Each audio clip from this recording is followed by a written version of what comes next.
Hello, welcome to another SCLC today, ladies and gentlemen. I'm so motivated. You know, you have to stay motivated when you're dealing with issues and trying to bring about the upward mobility of society. You can't let things get you down.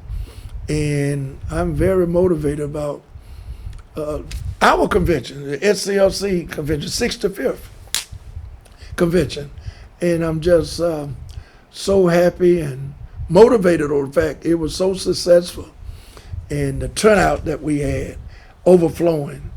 Ladies and gentlemen, you know, you're talking about so many negative type of concerns in our community in terms of America. It's just a blessing to see people come out, not only at the Southern Christian Leadership Conference convention, but at the Democratic convention, DNC, the Democratic National Convention was very successful. And not to get into politics, because I believe that, and I know for a fact, that politics is never free to oppress. The oppressed have to free politics, because politics is systemic within a system of concerns of many other people and compromises. But when you're dealing with the truth and the facts, you go right to the source, direct. That's why we call it direct action, directly to the source to bring about the eradication of the problem. So politics is a necessity you have to have, but politics has never freed the oppressed. The oppressed must free politics. What are you talking about, Steele? Just like the 1963 March on Washington. You know, they tried that for many years. A. Philip Randolph actually talked to the president, Franklin Delano Roosevelt, and he said, Mr. President, we got to expose what's going on in this country. Racism, segregation. We can't allow this to continue. This was back in the late 40s. And what I do like about what FDR, President Franklin Delano Roosevelt, said to A. Philip Randolph was that, Philip, I believe in everything you said, but you do me a favor. He said, what's that, Mr. President? He said, you make me do it. I can't do it unless you make me do it. And you got to fill the streets up. So you're talking about several years in between what took place. And this conversation started in the late 40s.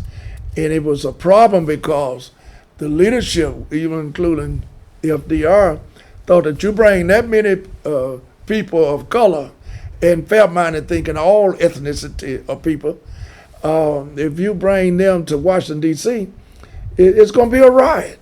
That was the downplay. That was the negativity of it. But over a period of years, all of the people came together with the leadership, and it came to fruition that the 1963 March on Washington, which came out of Birmingham, Alabama. Hey, talking about Birmingham, Alabama, James Bevel and Fred Shuttleworth wanted to march from Birmingham, Alabama to Washington, D.C. And Dr. King and others said, no, that wouldn't be practical. It would be nonsensical, because so many people could get killed on the way to D.C. at that particular time. He said, let's fly in, let's walk in, let's ride in, let's bus in, whatever it takes. We don't need to march from Birmingham to Washington, D.C. But the rest is history in terms of the legacy of this great organization. It's institutionalized in terms of direct action. And it was a split along the way. People asked me just this morning on a talk show, a national talk show, radio show, why do you have division within the civil rights community? Why do you have division in churches? Why do you have division in the Zionist community of Israel? Well, you know, people still divided over Jesus Christ. You know, the Orthodox Jews versus other segment of Jews that's liberated to the fact of knowing and believing in Jesus Christ versus the traditional Orthodox Jews who do not believe in the messenger of the Father, the Son, the Holy Ghost in terms of Christianity. Jesus Christ to them is not who they believe in. They said, he was a prophet, very, very embedded in terms of religion, but he was not the Son. Jesus Christ himself was not the Son of God. And that was a big divide right there in Israel. So you're talking about the religiosity of the vision, and you're saying that organizations are going to be divided? Yes, they are. They're going to be very divided. And somebody must be the glue. Somewhere along the way, you got to have the glue to bring all of this together. Why am I telling you this? That's the part that I want to continue to play, is being the glue, the catalyst of bringing folks together, not the egotistical aspect of leadership. So you're talking about what took place at the DNC, Democratic National Committee Convention. That was awesome, in that people came together, the glue. And I have to commend President Biden. I have to commend Vice President Kamala Harris. I have to commend the other leaders, but it started with those two. And then when you show unity at the top, that's what I'm talking about, then the rest will become the followership of your leadership. So the leadership must be right and show unity, and then the rest will follow. So that's the type of mindset that we're talking about here at SCLC. And as I elevate my vision with God provision to go to another level. And everything's so beautiful. Started with our convention. And my wife will talk about that a little later, because she's been the chairperson of the convention, heading it up and being responsible for it for at least 12, 13 years. She has held that position, and it has been very successful. But everything must culminate. Everything not coming to an end, but everything must be stepped aside. And I will talk about that as we close the program. But in stepping aside, you need to build upon the foundation that you sacrifice and brought to the table, and not have people come behind you to try and destroy what you have built. So that's the historicity of society, by not being unified. So I came here on the radio show, as a matter of fact, I was on public NPR, National Public Radio, this morning. The question was asked, what do you consider your most important legacy? First of all, bringing SCLC together, because I'm the only president that served 2 terms. And when I was here in 2004, when I came to SCLC in 2004, it was amazing that all of the headlines said SCLC is going out of business, and only God himself can come down from heaven to save it. That was a headline. And the next day I had a press conference after I became president of SCLC, 2004. I said, I read your headlines, but I'm here to tell you, I had a talk with God last night myself. And God told me, you were right. He could come down and save the organization, but he's not going to do it. And he sent me. And from that day on, ladies and gentlemen, we have been very successful in leading this organization. I didn't come here to stay forever. Matter of fact, I came here to stay for 5 years, and it's almost 20 years now that I've been here and tried to do whatever I could to reconstruct and to bring about the survivor of this great organization. But the historicity must be taught in terms of the history of people not being even born at the time. You cannot run an organization like SCLC or any other civil rights organization, which is separate than any other operation, not downgrading any organization, but a civil rights organization like SCLC that believes in direct action. There's no other. And we want to thank God for the opportunity. While being here, we were able to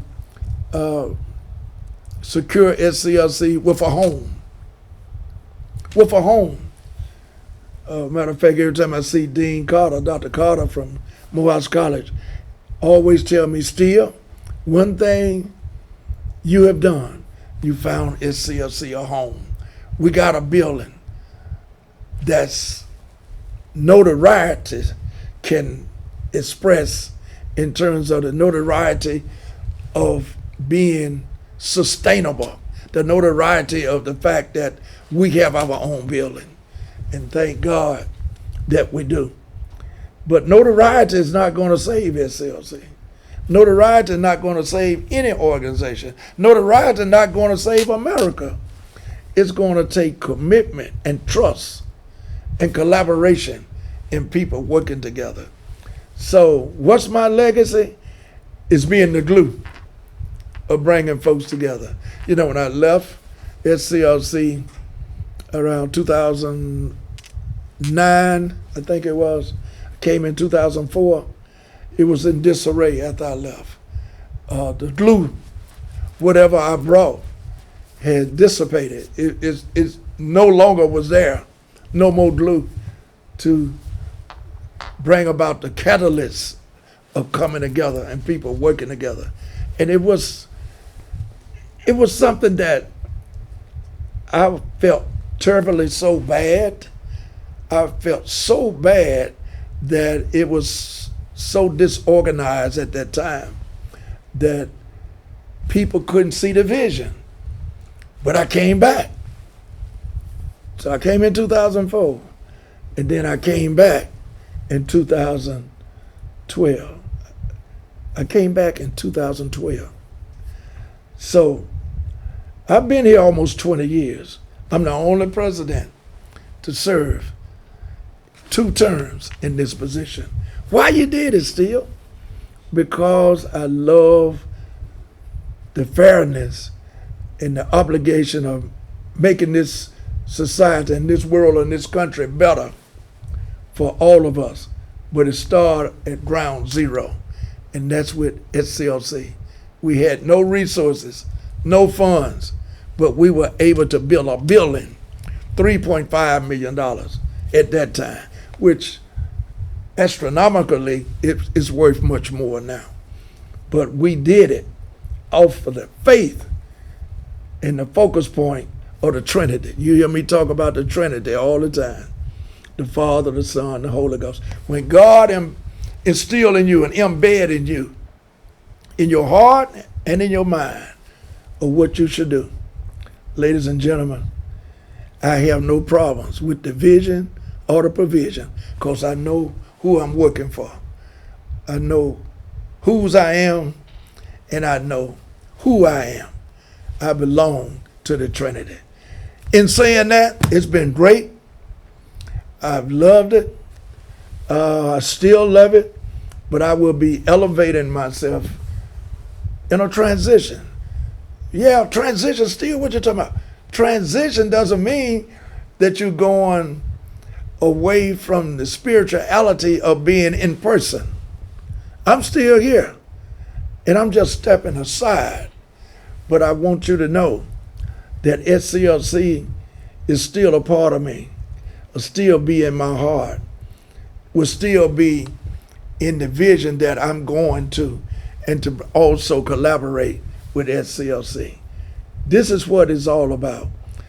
Laying the groundwork, building the foundation, passing the baton, but the baton need to respect the building of the foundation and the structure that you have left, because it's repetitious. to go back and not respect that. What you mean by repetition and being redundant? The same thing go over and over. You backing up. You stepping back. You done made 20 steps, but you're going to go back to ground zero. No, you take it from there and you collaborate from wherever myself and others are going, and you bring the organization to that level with you. But everything comes to an end. There's a time and a season for everything.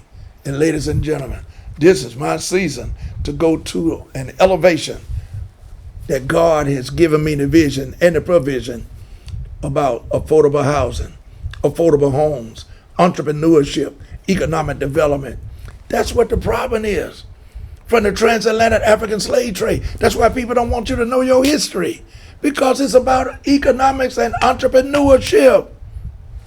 You know, I used to, as a boy, I used to see all of these other, I should say, countrymen from various ethnicity and background from throughout the world.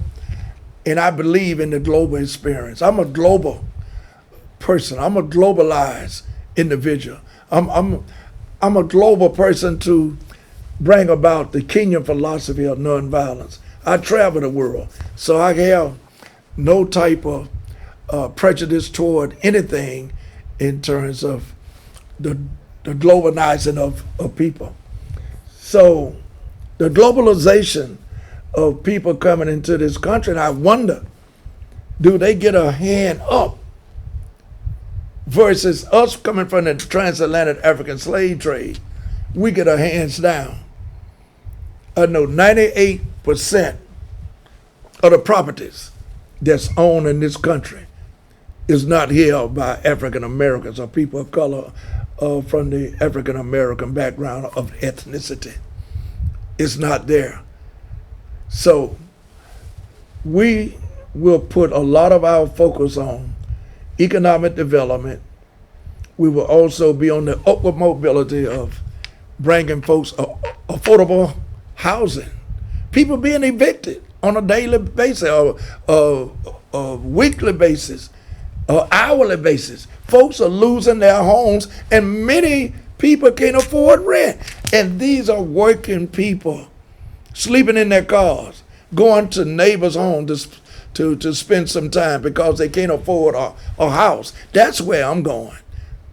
Sleeping in their cars, go to the neighbor home, go to the relative's home, go to extended stay, go to the motels, then they come right back sleeping in their cars.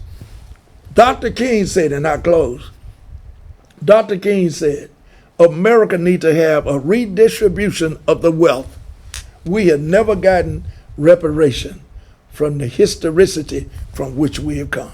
Ladies and gentlemen, economic development, the partnership of empowering economic development, that's where I'm going for the next level. That's where I'm transitioning to, so we can truly help our people. Our people, all people. You have the ethnicity of all people suffering in terms of the dream of America. Thank you for tuning in for all these years. We still gonna be there on YouTube and in other tubes, and in you yourself to envision what we're doing. You will hear more about this. But I'm just happy to say that on August the 31st, I will be transitioning to an elevation that God has placed me and put me. And thank God for the vision and the provision. And thank you, and thank SCLC and all of its members for supporting me. Godspeed, and we love you, because love is what love does. Have a great day.